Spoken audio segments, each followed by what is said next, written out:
This episode is brought to you in partnership with the Colorado chapter of the Nature Conservancy. Guided by science and grounded by decades of collaborative partnerships, the Nature Conservancy has a long-standing legacy of achieving lasting results to create a world where nature and people thrive. On the fourth Tuesday of every month throughout 2023, Mountain and Prairie will be delving into conversations with a wide range of the Nature Conservancy's leaders, partners, collaborators, and stakeholders, highlighting the myriad of conservation challenges, opportunities, and solutions here in the American West. I'm very excited about this year-long series, and I greatly appreciate the Nature Conservancy's generous support.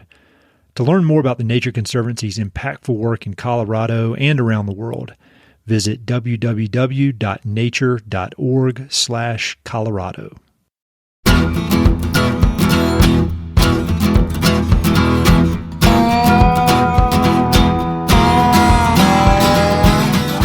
This is the Mountain and Prairie Podcast. I'm Ed Robertson. My guest today is Matt Cahill.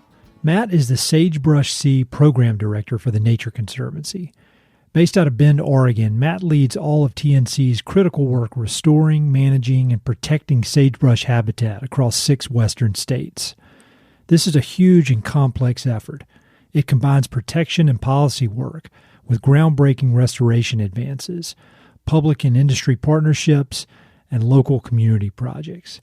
But as you'll hear in this conversation, Matt is optimistically leaning into the challenge and making great strides to protect this uniquely Western ecosystem. To give you some context into the vastness of North America's sagebrush ecosystem, it spans 150 million acres and is home to 350 rare, threatened, and endangered species. Since 1998, 14 million acres of sagebrush ecosystems have been lost, and currently, we're losing approximately 1 million acres per year to invasive species, catastrophic wildfires, development, improper grazing, and climate change. 70% of the sagebrush sea is found on public lands, so efforts to protect, manage, and restore the ecosystem are dependent on creative, action-oriented public-private partnerships. Again, Matt is leading a huge and complex effort. In this episode, we start out our conversation by discussing why the sagebrush sea is important and why even people who live far from the ecosystem should care about it. We talk about the history of the threats to sagebrush, and we also do a deep dive into the specific threat of cheatgrass, a true scourge on the landscapes of the West. We talk about the ecology of sagebrush, how TNC measures success when it comes to protecting such a fragile ecosystem, and the importance of partnering with ranchers. We talk about the efficacy of for-profit approaches to restoration, collaboration with government agencies, and specific cutting-edge approaches to restoration. Matt also explains his career trajectory that led him from the East Coast to becoming obsessed with sagebrush, and he offers several great book recommendations. Be sure to check out the episode notes for links to everything we discuss, including a few videos and writings by Matt that will provide even more context into this nuanced issue. Big thanks to Matt and his team for all of their hard work, and thank you for listening. Hope you enjoy. Well, Matt, I'm very happy to be chatting with you. As we were saying before we started recording, I've been living out west now for, it's coming up on 20 years, which is crazy. And as I was preparing for this interview, it became very clear how little I know about sagebrush, which is very embarrassing. But I'm very happy to have you here so that I can ask you all the questions I have. And I thought I'd start out with a really cool quote that I found on the TNC's website where they're talking about the sagebrush sea. And I'll read that and then I'll ask you a question. But it says, "Sometimes a landscape can trick you. What looks barren can teem with life. What feels endless can face limits. What seems plain can be magical. The sagebrush sea is not on any tourist must-see lists. You won't find it decorating calendars or postcards.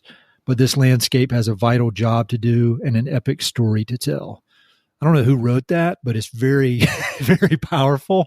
And so I was thinking, could you just start out by talking about what is the sagebrush sea?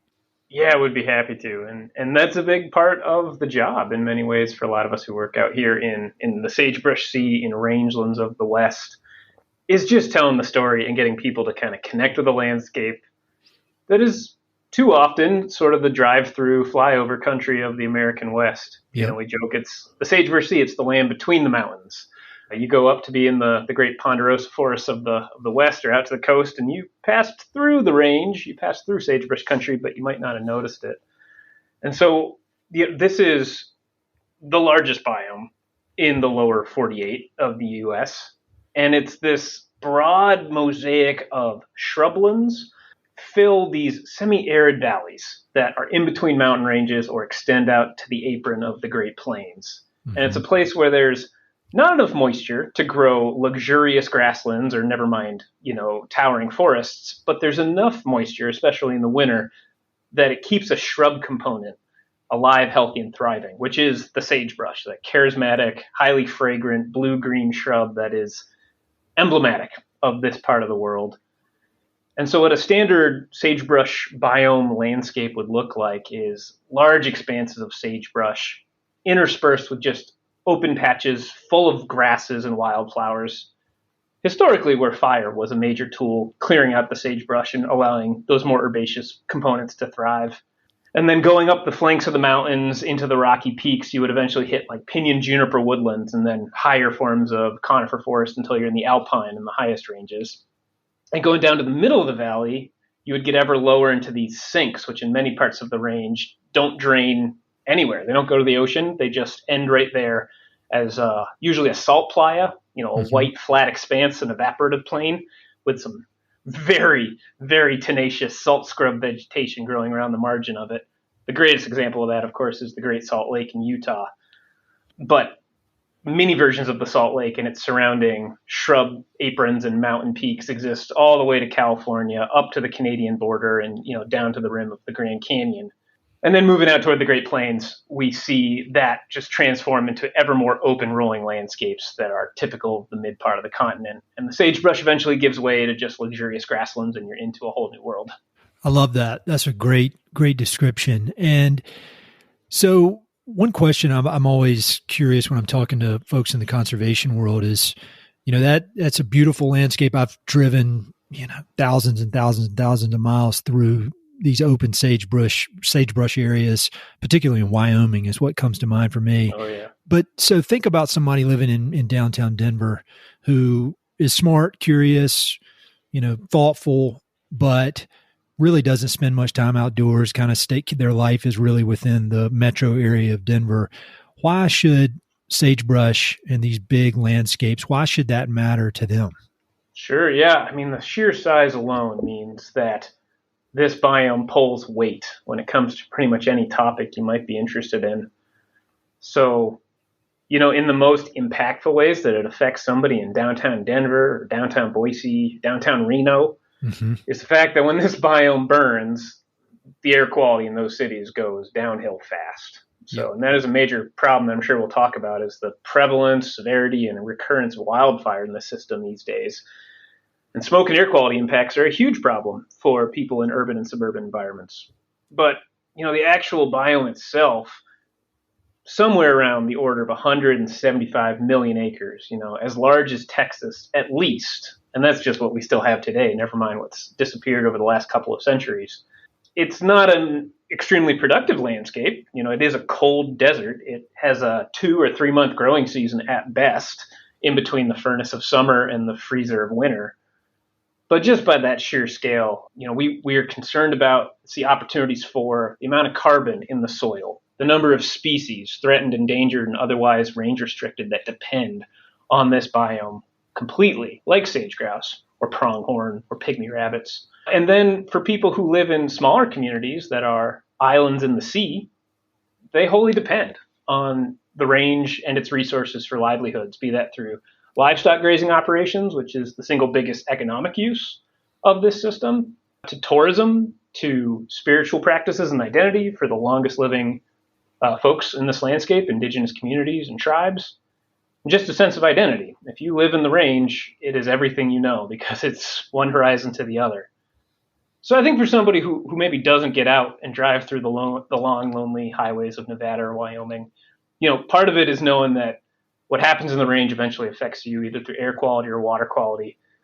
But it's also knowing that the identity of Western states is wholly tied up with the Wild West, the big open range, and the life that lives there, and the ecosystem services it provides, and the livelihoods it offers many people living in small communities like Burns, Oregon, or Lander, Wyoming, are reasons to care about it, even if it doesn't make every calendar that you might see in a store for your wall. Well, you mentioned the total ecosystem is about the size of Texas, and then I think in some of the materials I was looking at before this, I believe I either read or saw you say that it used to be all told about the size of Alaska. And so could you give us a brief history lesson on kind of what has been happening and why, over the last, I don't know if it'd be 150 years and why this ecosystem is currently in the condition it's in? Yeah, we'd be happy to. And it's in many ways, the struggles that we are facing in this system today is recovering from the immense damage that was caused in the late 1800s and the first half of the 20th century through land management practices that just didn't know any better. I often say we didn't know we could break a system as large as the range. By the time we did, it was too late to stop. And so, the first and maybe biggest impacts for the sheer loss of acreage to what was probably more than 300 million acres, all told, before white settlement began in earnest, was the conversion of the more productive margins of the Sagebrush Sea to agriculture. So it's always hard to define an ecosystem this large, right? It includes islands within it that really are different, like the Ponderosa Mountain Ranges or Pinyon Juniper Mountain Ranges. And then ecotones, broad ecotones. You could say it's one system or another. And that's true for this one, especially up into the prairie provinces of Canada and out into the northern Great Plains of Montana and the Dakotas and Wyoming. The most productive acres out there, they now grow the food that we eat and services the world in terms of wheat and other grains, cereal crops, soybeans, corn. Those acres are never coming back. Those have been wholly converted into agricultural landscapes and probably had mostly changed by the middle of the last century. There are places we still are really concerned about agricultural conversion of prime rangelands, but most of the best arable land has long since been tilled and flipped. So that was the biggest cause of loss of the system. The big concerns we have these days are, again, these like perpetuating scars of centuries past, which come in the form of invasive annual grasses and the wildfires that those non-native species bring, which deserves just a little bit of a background in what these grasses are. So I'm talking about species like cheatgrass and Medusa head and bentonata or wiregrass. And these are winter annual grasses, as in they germinate in the middle of winter, February, often under the snowpack. They grow very slowly at first, but then they are big enough to take advantage of the first heat and the first snowmelt water of spring. So they are very, very good at producing biomass, no matter the wintertime conditions. In a bad year, cheatgrass will put on a couple of seeds. In a good year, it'll put on 200. And since they're annuals, they always reproduce every year because that's their whole game. Live one year, no matter what the conditions, produce seed and die. And the problem with that strategy is it's very effective in the cold deserts of the Sagebrush Sea. It's the same strategy that our natives use. It's just these annuals are better at it, and they do it faster, sooner, and more productively, especially when there's disturbances, like after a wildfire. And we probably introduced these species in the late 1800s, and they steadily spread across the continent over the last 100 years. And today they're just kind of spreading under their own steam. And our whole challenge is how do we control their spread, prevent further invasion in places they haven't occurred yet, and deal with the consequences. Because come August, they are very dry, very flammable, and very good at perpetuating, million-acre wildfires in our worst years. When you say it was introduced, I'm not 100% sure of the history. Was this something that was brought out to the West by settlers as with good intentions, thinking, oh, well, this grass grows fast, this could be something to help us make this land more productive for grazing? Or was it something that just accidentally got carried out like any other kind of weed? Do you know? Yeah, more the hitchhiker version. I think some of the earliest records of cheatgrass is just in contaminated forage in Pennsylvania in the mid 1870s or so, somewhere around there. Yeah. And if you've ever gone walking through cheatgrass, which is prolific all over the West, you will discover how good it is at clinging to your socks and burrowing into the fur of your pets. And that's how it moves around. It's it and all these other invasive annual grasses are just extremely good hitchhikers, and they cling to anything that moves, and that's how it gets around. And one more question about cheatgrass. Can you explain how it kind of fills in the blank areas in these sagebrush ecosystems, and how, why is it so much different than the grasses, like bunch grasses that are native and that are supposed to be there? Like, why is cheatgrass, as far as the way that it spreads, the way it grows, the way it fills in the ground, why it's so much more flammable and so much just worse for the whole ecosystem? Oh yeah, absolutely. And this is like an ecological super skill you can develop when you walk around in landscapes. And what you're basically trying to do is assess what's happening underground, what's happening in the root zone, the rhizosphere of these rangeland systems, because that's where the advantage or disadvantage for these invasive grasses comes into play. And even like the healthiest, most productive, most undisturbed sagebrush landscape, you're going to notice a lot of dirt. There are lots of bare ground patches, sometimes covered with like a cryptobiotic crust of mosses and lichens, but often just looking like dirt. And to the untrained eye, that might look like a sign of degradation. It might look like a sign of trouble. But really what it is there's just only so many resources to go around. The water mostly comes in the winter. There's not a lot of it. And a healthy root sphere of bunch grasses, forbs and wildflowers and shrubs, it makes use of every single drop of water that is available. And so those bare ground patches are basically representing places that if you could look under the ground, it would be completely stocked with native perennial roots, taking up every nook, cranny, and hole between soil particles, capturing every drop of water it can. And so what looks like unoccupied bare ground is actually what we call occupied bare ground. It's fully moved in just beneath the surface. What happens with invasive annual grasses is they're very good at finding those places where the bare ground really is bare ground. Because due to wildfire, inappropriate grazing, or some other major disturbance, those native species of bunch grasses like Idaho fescue or blue bunch wheatgrass, they've been killed or severely, harmed, and their roots therefore have retracted or died. And now in that subsurface space, there's nobody competing for the water and nutrients, which is what cheatgrass and its friends are very good at taking advantage of. So having that super skill to look underground and know are the roots or not, that's what we're often trying to do to assess, is a landscape doing well or do we have problems on our hand? That makes perfect sense. And then another question, just really high level, but how has the cheatgrass problem progressed, say, over the last 30 years or let's say last 25 years? Has it compared to the 25 years before that, has it been kind of like a straight line, like a pretty linear growth, or is it more along the exponential side of things, or is it something completely different? I would say it's more on the exponential side of things, with the hesitation of we'd actually want to look at the graph and see what the curve is. I knew that was going to be a problem asking a scientist to just give me a high level. It's more my fear of a scientist hearing me and going like, "Oh, Matt, there you go again with your hyperbole." Yes, keep each other in line. But you're right. In the last couple of decades, I would say since maybe the 80s or so, the catastrophic wildfire trend has literally exploded onto the scene.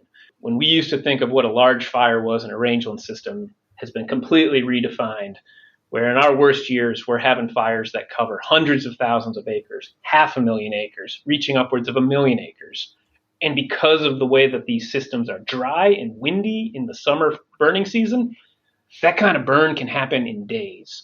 It moves at an incredible clip. The devastation can just basically transform overnight. And what we think is, happened is back to the history lesson. In the late 1800s, before these species were well established and widespread, these invasive annual grasses, our land management patterns were not good. The amount of grazing pressure that was applied to some of these rangelands is catastrophic compared to what we imagine what grazing is today.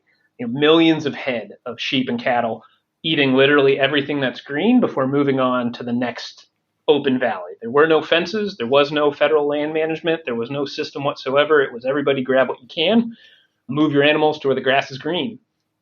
And frankly, while that was not ideal, once the animals moved on, the next winter, the natives rebounded. They're very good at tolerating disturbance. These are long-lived plants. the range grew back. There's probably very few places in the West today that didn't experience some form of catastrophic grazing, and yet we have beautiful, luxurious sagebrush ecosystems in pretty much every state. So it wasn't so much this enormous grazing pressure that caused the long-standing damage. It was the pathways that grazing opened up for invasive annual grasses to become established. And that might have been maybe more of a linear progress through the first half of the 20th century, but something flipped a switch in the second half. And between more pronounced droughts, higher annual temperatures, and just maybe a tipping point of the establishment of these grasses, they started appearing to take on a life of their own, spreading with wildfires, causing wildfires, spreading with wildfires again. And so now we treat invasive annual grasses as their own kind of ecological dynamic that needs to be thought about in and of itself versus as necessarily being catalyzed by some aspect of our human land management. You mentioned how fast those fires can go. I remember this was probably like 2006, but I was south of Pinedale, Wyoming, and I don't know if it was cheatgrass, but I saw a grass fire burning off in the distance. I could not believe how fast that thing was moving. I mean, it was one of the most powerful things I've ever seen in the outdoors, and I've seen some crazy stuff. But when I just was sitting there because they had the highway shut down, and I saw that thing moving across.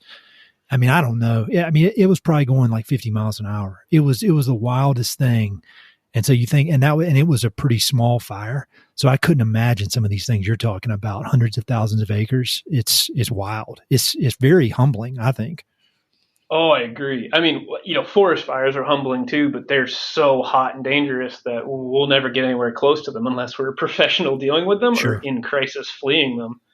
But yeah, range fires, they happen all the time. You can see them off the highway. I have a memory like that too. My first job with TNC was as like a preserve manager. I was spraying herbicide, running the tractor, planting native seeds, monitoring wildlife for a property that TNC managed. And one hot July afternoon, some neighboring farms' hay bales spontaneously combusted, which actually happens. And that fire that just sparked from some smoldering hay bales got picked up by the wind, and we were sitting on the road and watched this head wall of flame just charging through sagebrush, putting up little black tornadoes of soot and air, built a thunderhead above it that actually gave off a rumble. Wow. And within 2 days, it had burned, 30,000 acres of this conservation area.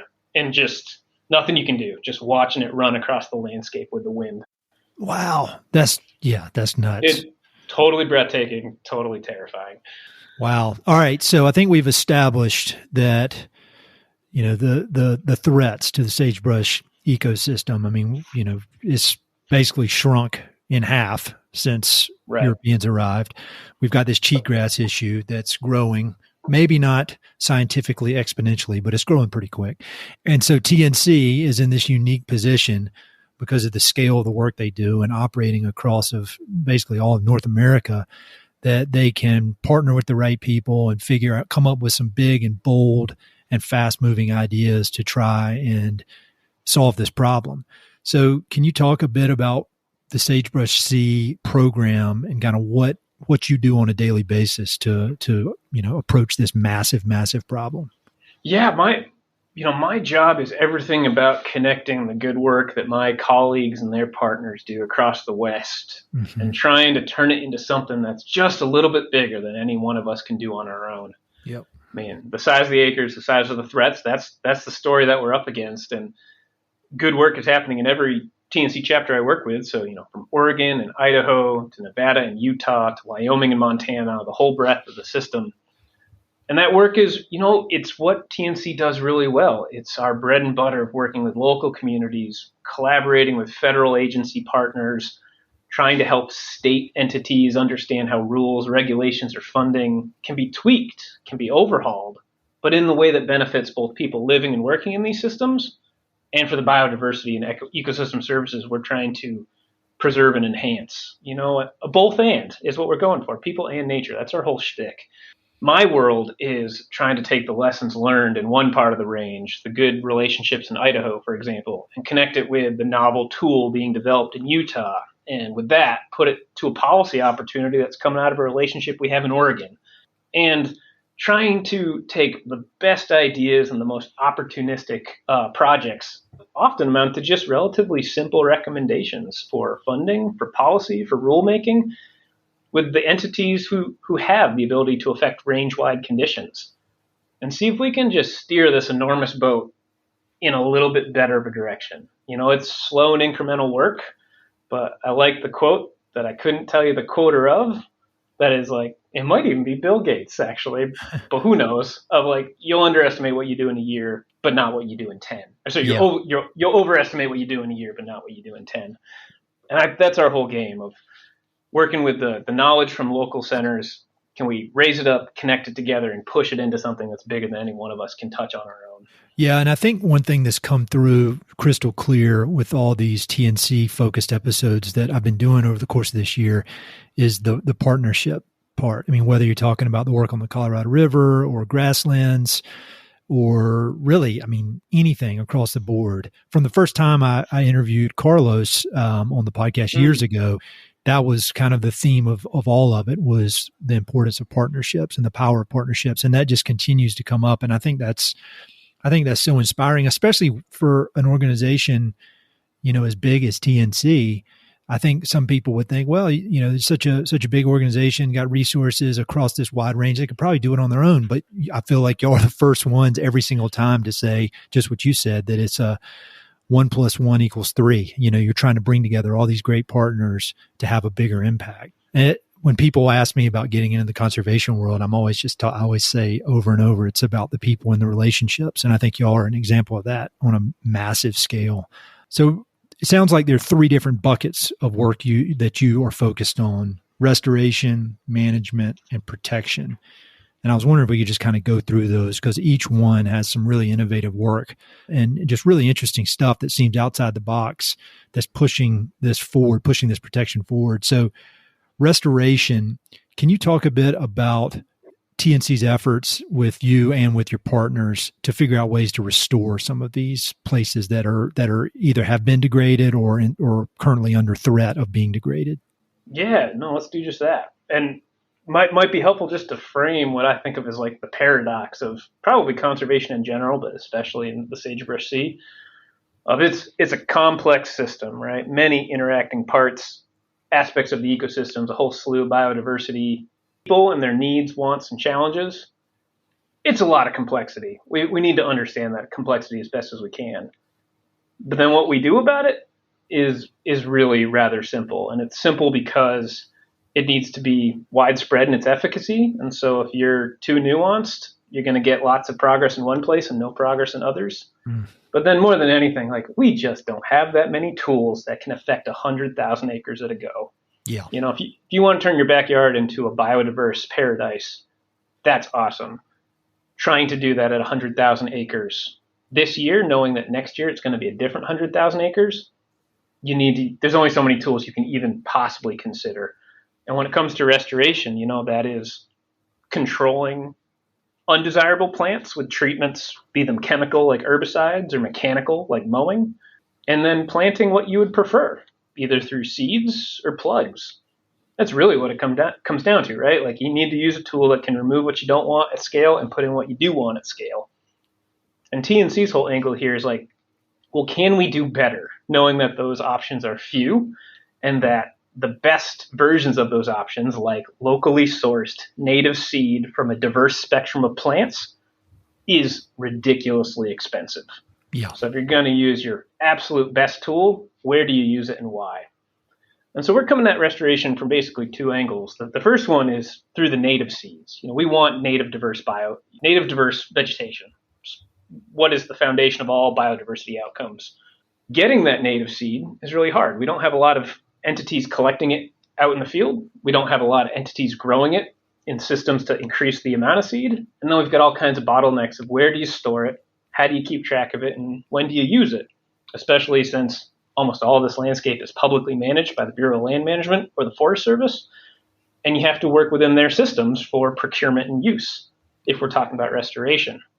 So every one of those barriers takes a bite out of the apple of progress. But one we think that can pay off really big is once you actually get the seed on the ground, you're thrown into a droughty, freezing, difficult landscape that seeds do not perform well in on the best of years. Mm-hmm. And so how do we help those seeds overcome and do better than what their natural, inclinations, genetics allow them for? And that's where we've really been investing in what we're calling seed technologies, which is nothing more than taking good ideas from the agricultural sector and seeing if we can adapt them for wildland restoration.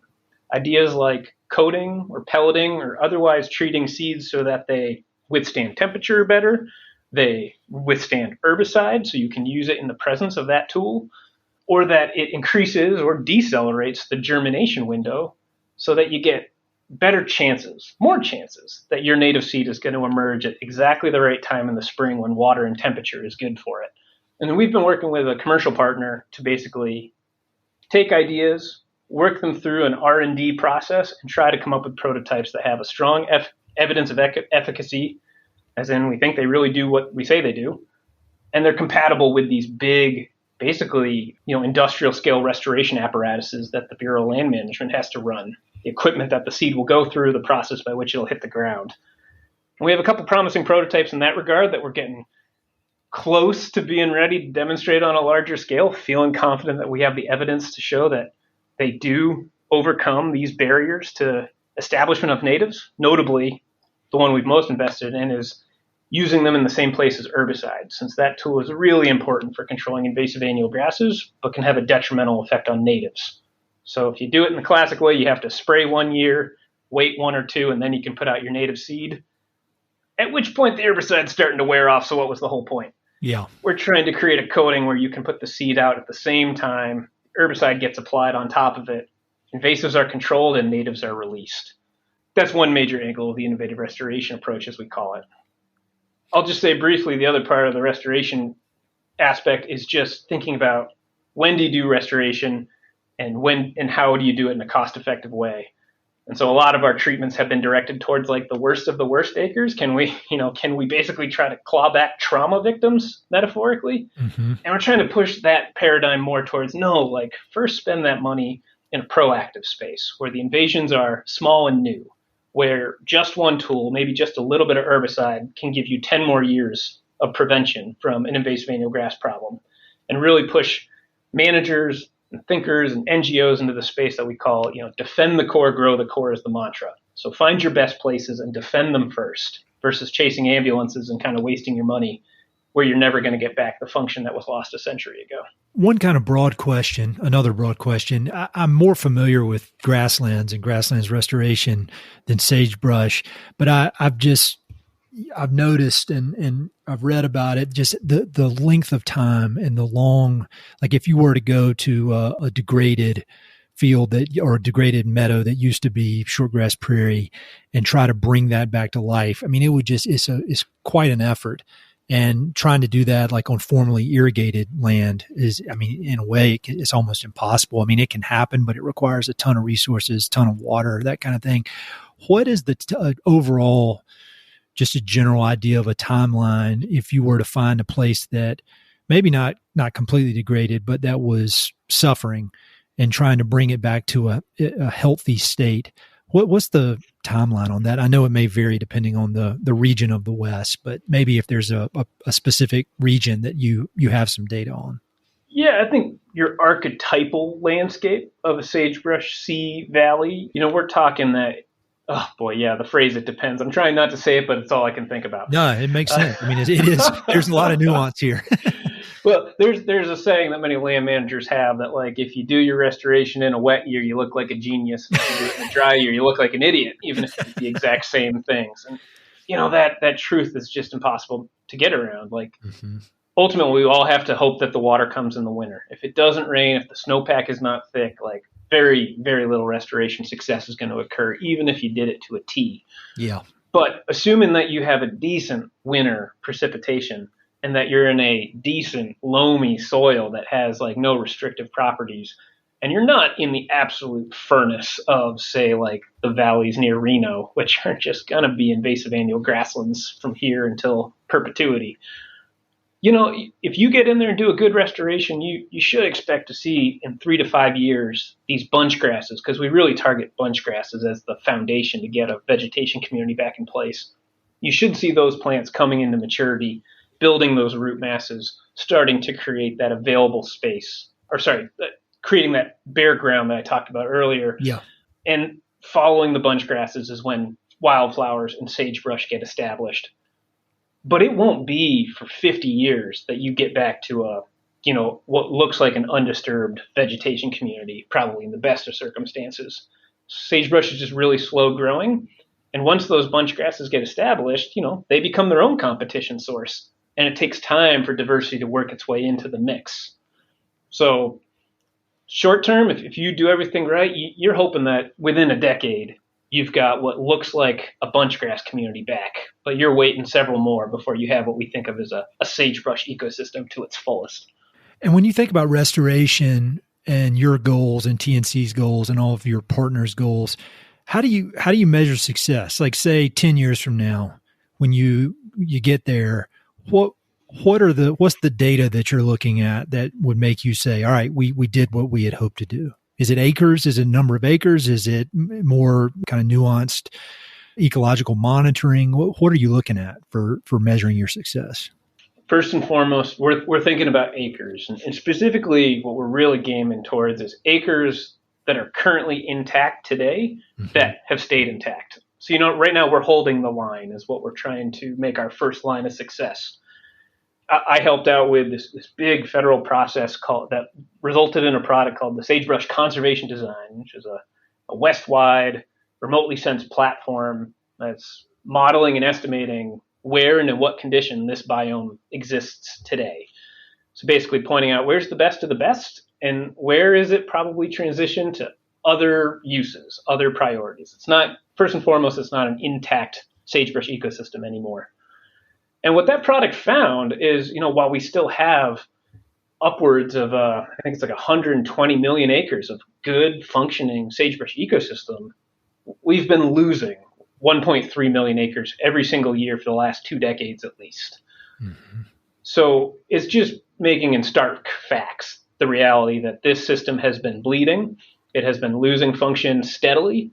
And for us, for federal land managers, for state agencies, for NGOs, for tribes, for rural communities, for everyone who cares about this place, we need to stop that loss first and foremost. And so what I think our goal right now is can we look, 10 years into the future, can we look back and say like, hey, our best of the best, the areas that we needed to defend, they didn't get smaller. And ideally, they got bigger. We have more acres of functioning sagebrush and bunchgrass. And we're going to do that through early detection and rapid response of invasive annual grasses and these targeted use of restoration materials so that we're using our best, most expensive tools on acres where success will really bring a bang for its buck, where we just don't want a gaping hole of cheatgrass, say in the middle of Wyoming's sagebrush country or in the highlands near Elko, Nevada. These landscapes that are still big, thriving, and intact. Those are the places we really got to make sure we stop the loss and start reversing it. And that's not to say we abandon the other acres. There's millions of acres that are in less desirable condition, but we need to learn to live with novel ecosystem dynamics to use those landscapes for other important needs like our transition to, a carbon-free economy, to build the transmission and renewable energy that we need to do so, or other forms of, livelihood, ways to grow food or fiber or gain minerals and resources to support, everything else that this country needs to accomplish in the next couple of decades. And so moving on to the kind of the second big bucket, management. I know a lot of this sagebrush habitat is also grazed through, leases with the federal government. And I know that TNC has done some pretty innovative work with different ranchers in everything from different grazing techniques to virtual fencing. There's this all this different stuff going on. But can you just talk a bit about the management bucket and how that plays such an important role in all of this? Yeah, absolutely. Grazing is the biggest use of the West. Full stop. When it comes to an economic resource, it's livestock grazing. Much of this ecosystem isn't good for anything else if you're talking about creating a product, right? You're just not going to be growing alfalfa on some dry acre in the middle of Wyoming. There's no other resource. And that's not to say that these landscapes don't have other values that aren't economic.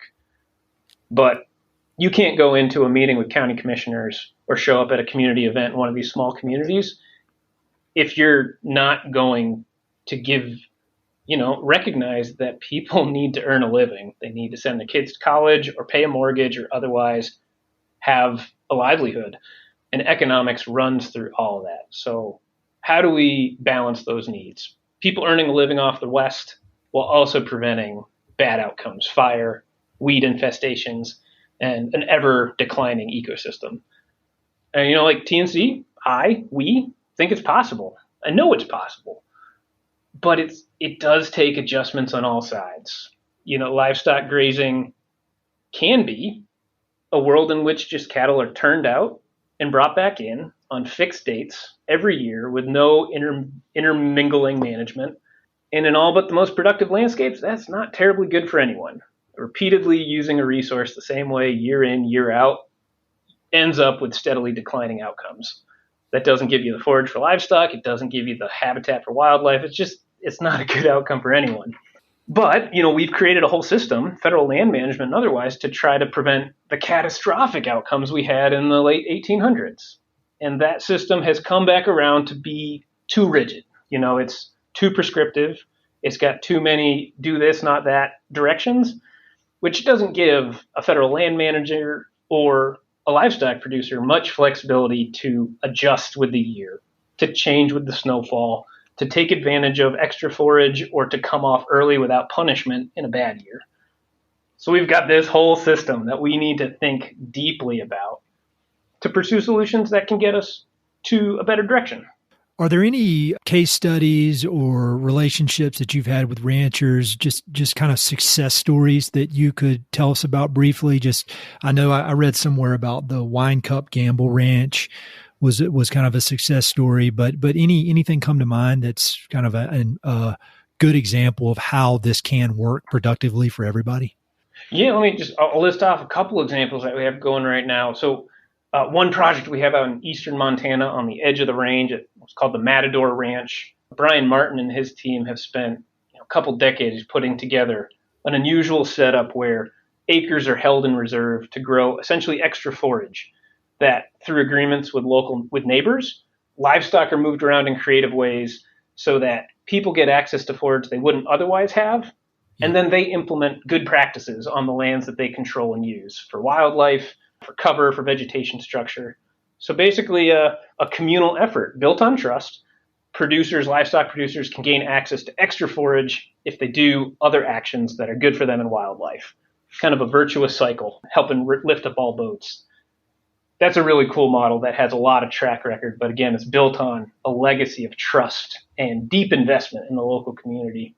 Another cool example of kind of this novel grazing setup that we've developed is at Red Canyon Ranch near Lander, Wyoming, where the Wyoming TNC Club has basically worked together to create what's called a coordinated resource management plan, where several livestock producers work together with a combined herd. They put their animals in a single herd and move those animals around together, which obviously takes a lot of cooperation, trust, and shared agreement.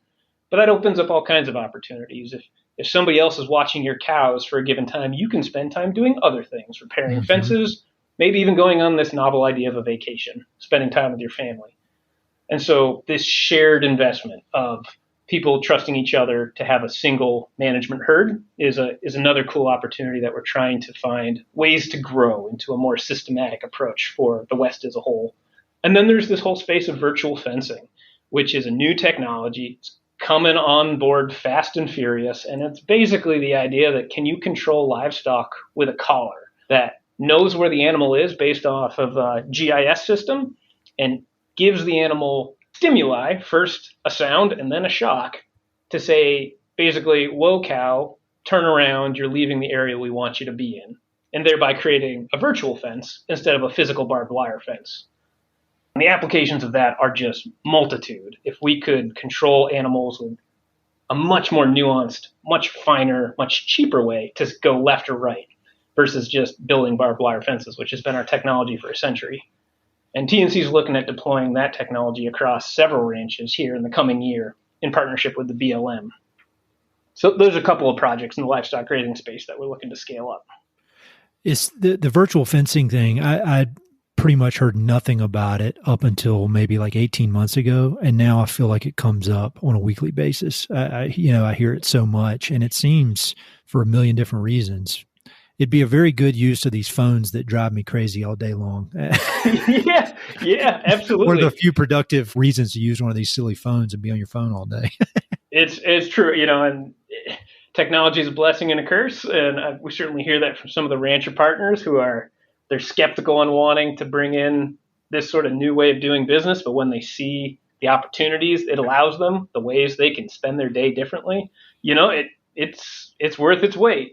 But also fair to say it's not a silver bullet. We have a long history of silver bullets and rangeland management, hoping that one tool is going to just change the day. And then it's like, oh, and look at that. It didn't. And the healthcare analogies are really strong in this space of like, a drug might take care of a symptom, but if you don't change your lifestyle, you're not getting rid of a problem altogether. And so virtual fencing gives us a way to get rid of symptoms, but we need to have the lifestyle change, that we think about livestock as a tool that can be used for outcomes, that needs to flex with the annual conditions. And we as managers, we have to just be all over it all the time. Sitting back and letting the grass grow is just not a strategy that's going to work for us anymore. And so last bucket, protection, kind of the bread and butter of most land trust and conservation organizations that deal with private landowners. Can you talk a bit about some of the different things y'all are doing in that bucket of tools? Yeah.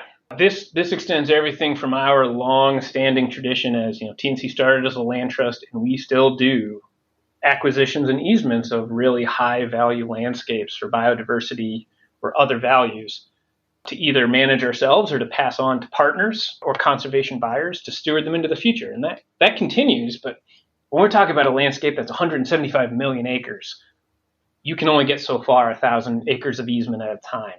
And so that tool is still critical for the highest value landscapes and parcels that exist. But we're also looking at solutions for bigger chunks of the landscape. What does it mean to protect 1 million acres? And, the conservation community for a long time has been really focused on designations like national monuments, for example, which, as we've seen in recent years, have their own really hard politic behind them. And just by designating a landscape, you don't necessarily get an outcome. And that's the trouble with fire and weeds, is it requires ongoing management to keep these systems functioning into the future. They probably were always managed very closely through fire, through indigenous peoples using fire repeatedly. We spent a century sort of thinking we could be hands-off in the management, and now we've got to quickly get back in the saddle. So we're looking at how can we work with our federal partners especially, and use different forms of regulatory practice, say by the Bureau of Land Management, to basically, the game here is just this defend the core idea for the big intact landscapes that still exist. Can we just take further development off the table? Can we not slice and dice these landscapes with transmission, renewable energy, mineral extraction, big chunks of the landscape being wholly converted? And can we keep them as intact, natural, native landscapes that are still useful for uses like livestock grazing and recreation and other kind of non-extractive uses in that regard?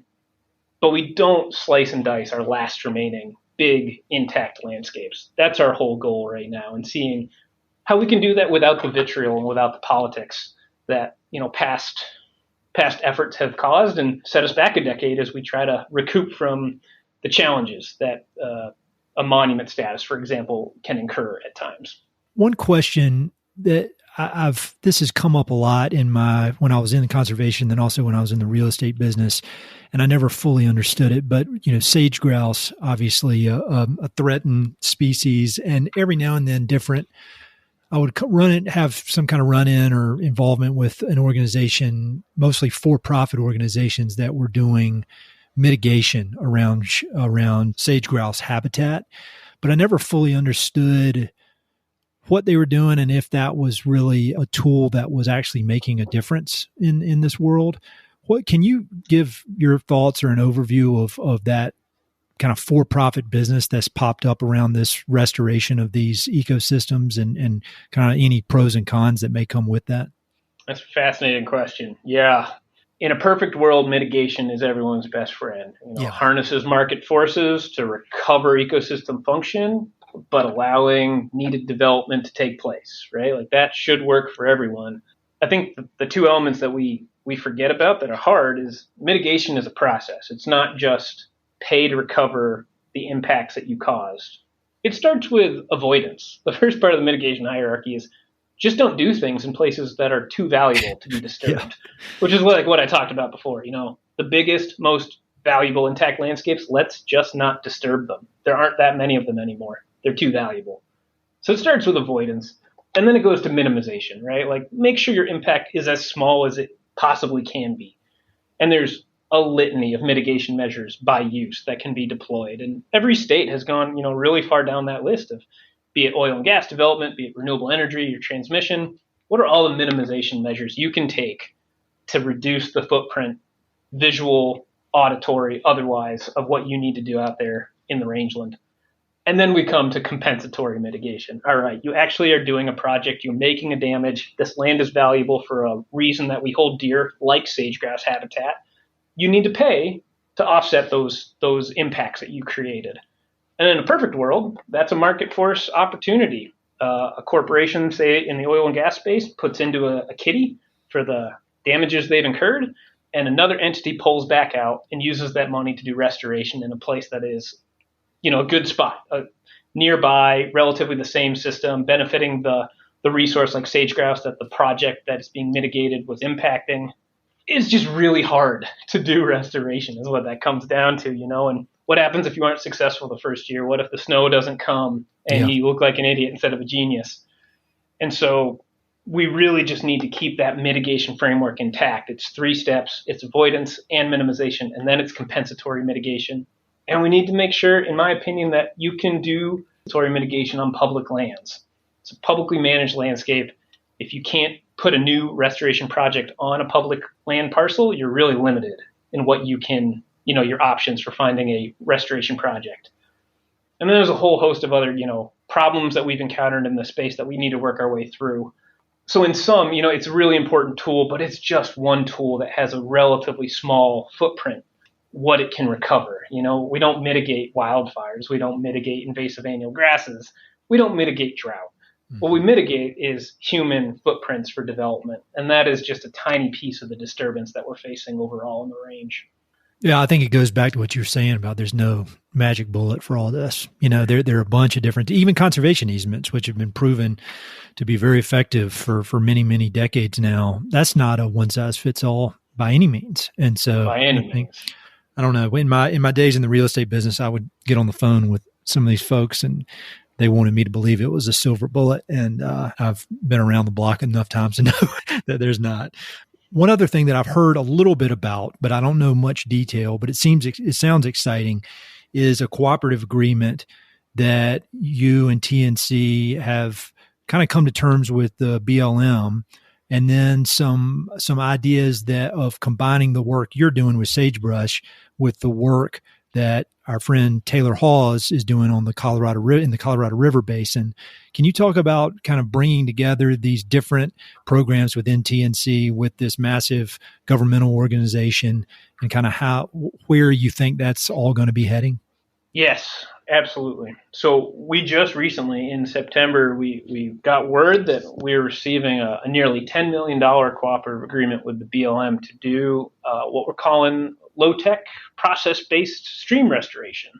So that's basically focusing on small, low-order streams. So think of the ones that you can hop or wade across, and trying to use natural materials and imitations of natural processes like beavers, for example, to slow water flows, connect floodplains, and generally recover the function of these small but epically critical hydrologic resources in what is otherwise a dry and droughty cold desert. And yeah, this is a shared value for both the Sagebrush Sea Program that I lead and the Colorado River Program for TNC that Taylor leads.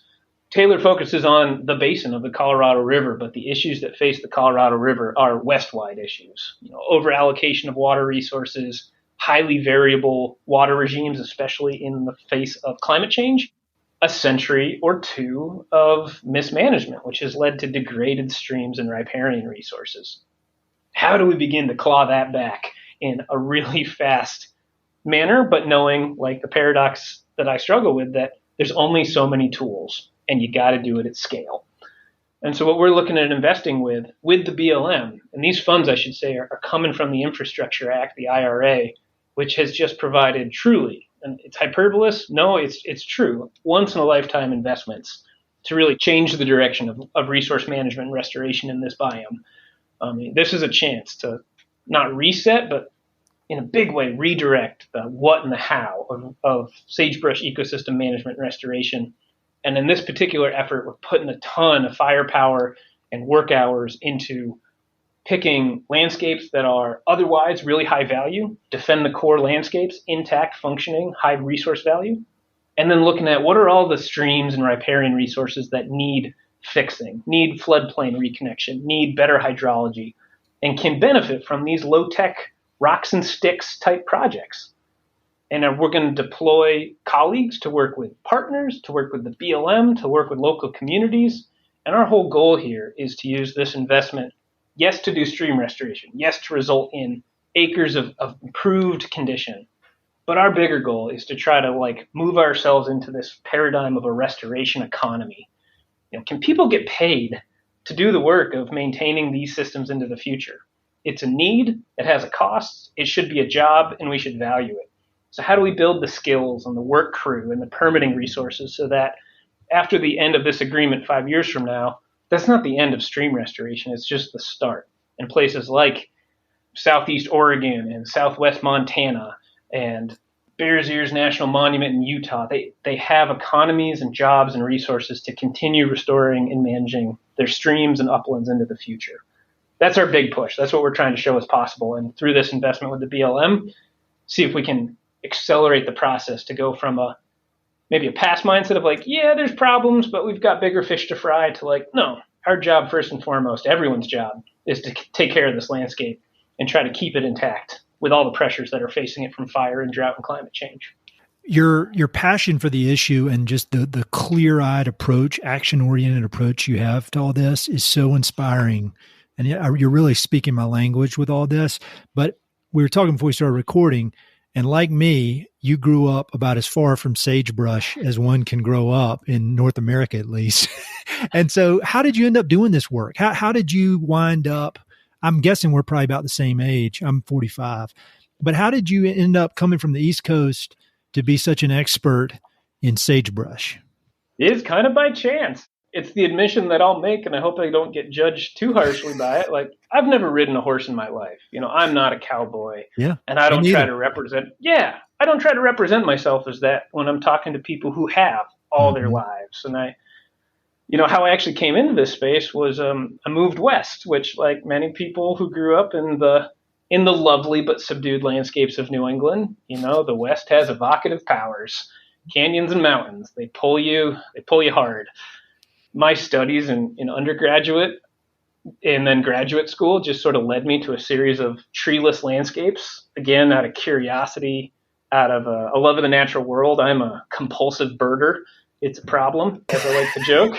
And so I was up in Alaska studying tundra systems. I was in the Sierra of California studying tree line systems. And when I moved to Oregon on a lark 10 years ago, I got a job with this organization called the Nature Conservancy, and it was managing a rangeland ecosystem. Mm-hmm. And then over the last 10 years, I've just I've done the hands-on work of, like I say, herbicide treatment and driving a tractor and planting seed, done work in the collaborative space of that deep knowing, that hard investment with communities and partners to say, you matter, your values matter, how do we get a solution that benefits you too? And then moved into the role I'm in now, where those skill sets are trying to be applied at a range-wide scale, from Oregon to Montana, from the Canadian border to the Grand Canyon.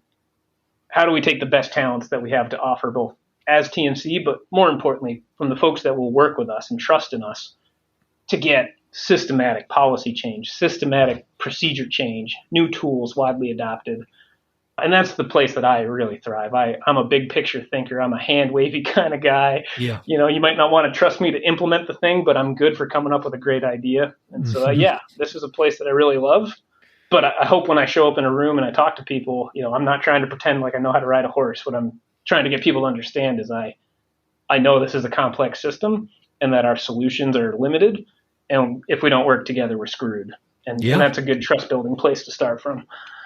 Well, I think the way you approach sagebrush reminds me a lot of the way that Matt Moorhead approaches grasslands, and it's all about building relationships. It's about being your authentic self. I believe he's from the East Coast as well, and I could.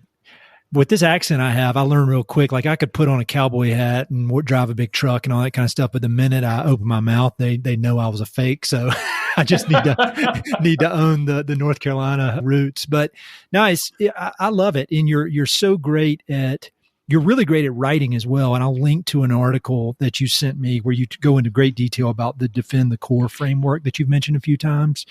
But in that article, one of the things I noticed was you referenced a lot of you had a lot of different historical references, and it made me think maybe you're obsessed with reading like I am as well. So I was wondering if there are any books, and they don't have to be history books. They don't even have to be about the West, but any particular books that you can point to that have played a significant role in your development, both professionally and personally. Just maybe one or two. Sure. Yeah. And thanks for that. I appreciate those kind words as well. I do love writing. Language is fun. It is. Well, one I'll just make a plug for that isn't necessarily directly answering your question, but there's a book called The Sagebrush Ocean. It's by Stephen Trimble, and It came out back in the 80s. It will be coming back out, I believe, as a revised vision, kind of an updated several decades on. And that is, if you want a beautiful book that's a tome on ecosystem ecology that's accessible, that's one to either find an old copy of or stay tuned for a re-release of. It's kind of, since it's been a few decades, it's fallen off a lot of people's radar, including mine until recently. Okay. But two books that come to mind, it's sort of funny, they're maybe a contrast. Curious what you think, but one of them is the book Catch-22, which I read as a much younger person, but it's one of the few novels, especially, that I've gone back and reread. And there's something about, it's not dystopian in the vision of like Brave New World, and it's not necessarily like Kafka-esque, the bureaucracy's out to get you. But it is this sort of, this take on the systems we set up are kind of absurd, in many ways completely backwards, and yet they're the systems that we're living with. And that just like, it's taken to an extreme in that book, but the central tenet of like, we got to work with the systems we have is like a theme that I think about a lot. We can't burn it down. We can't start over. What do we do to change what we have? And then one other one that just kind of opened my eyes to the magic of the West was John McPhee's Basin and Range, which is just one of the first times I experienced just a poetic take on the natural world in a way that only John McPhee could really put together. And thinking about the land from the rock beneath your feet to the lives of people living on top of it, and all the through lines in between the two is, I'm fascinated by that way of thinking about the landscape. I've not read that McPhee book. One of my favorites is Encounters with the Archdruid by him. And have you read that one? I think that's so, especially in this kind of work where you really need to understand the other side, or the full spectrum of different opinions about the uses of some of these resources. And so, but I have not read that one by McPhee, but I'll add it to my list. He's a master. He's a master. Yeah. It's so powerful. All right. Last question for you. Any parting words of wisdom, something you'd like to ask of the people listening? I mean, we've got a broad range of people that tune into the podcast, but at the core, all of them love the West in one way or another. So any kind of parting words? Sure. Well, two things I'd say that maybe don't occur to folks who haven't lived or steeped themselves in Western rangelands or the sagebrush ecosystem is first, go for a drive. And this time, look out the window, or even better yet, get out of your car, especially after a rainstorm, and like take it in. It's the space between the mountains is more magical than you think. And no matter where you are in the West, you can find an interesting and unique facet of the Sagebrush Sea that's well worth your time to go visit. And then maybe more in like a philosophical space of our federal land management systems. They're crazy and they're kind of backwards. And at the same time, like the men and women who work for those agencies are some of the best people out there trying to do ridiculously hard jobs under an impossible mandate. Get to know or try to support colleagues, partners, people you might meet in the Bureau of Land Management and the U.S. Forest Service. We need to make the system work better, but like the folks doing the hard work in the agencies, they're the ones who are going to make the change, and we got to help them get across the finish line. I love it. Matt, you're awesome, man. This was really fun. I learned a lot. I want to hang out in person. I want to ride around with you and have you give me a tour. But seriously, keep up the great work. I mean, this is no small task, obviously, but you're the man for the job, and just the way you're corralling all this great energy from all these different partners and kind of helping push this thing forward with optimism, but with a very clear-eyed approach to getting it done. I really admire it, and I thank you for all your hard work. Well, thank you for the chance to talk. It's been a total pleasure. And thanks for spreading all this news across the West. We got to learn about what the problems are if we're going to start fixing them. Hey, it's Ed again. Thanks so much for listening to the podcast. I know your time is valuable, so it means the world that you spend it listening. If you want to support the podcast and help it to continue to spread and grow, there are a few ways you can help. Number one, pass it along to a friend or share it on social media. Word of mouth recommendations are the most powerful way for ideas to spread, so I'd love it if you could share the podcast with a few pals who might enjoy it. Number two, you can go to Apple Podcasts and give it a 5-star review. Good reviews encourage the Apple overlords to suggest the podcast to others. So there's a link in the notes if you'd be so kind as to give it 5 stars. Number 3, you can support the podcast financially via Patreon, and there are exclusive benefits for those who do, including a monthly behind-the-scenes newsletter, Mountain and Prairie stickers, live and recorded video chats with podcast guests, and much more. Number 4, I've also got 2 emails that I send out. The first is my weekly email called Good News from the American West, which I send out every Wednesday. It's only positive news, something we can all use a little more of these days. And my other email is my bi-monthly book recommendations email. One email every other month with 5, 6, 7, or 8 books that I've recently read and highly recommend. The thousands of people on both of these lists will vouch for me. No spam or other funny business. And number 5, finally, check out my online store for Mountain and Prairie stickers, shirts, and coffee mugs. I've got some really cool designs from Western artists with more on the way. So head to mountainandprairie.com/shop to check it all out. I'd love to connect with you. I'm on Instagram and LinkedIn, so look me up on either of those platforms by my name or through the links on my website. All right, that's it. Thanks so much for your support.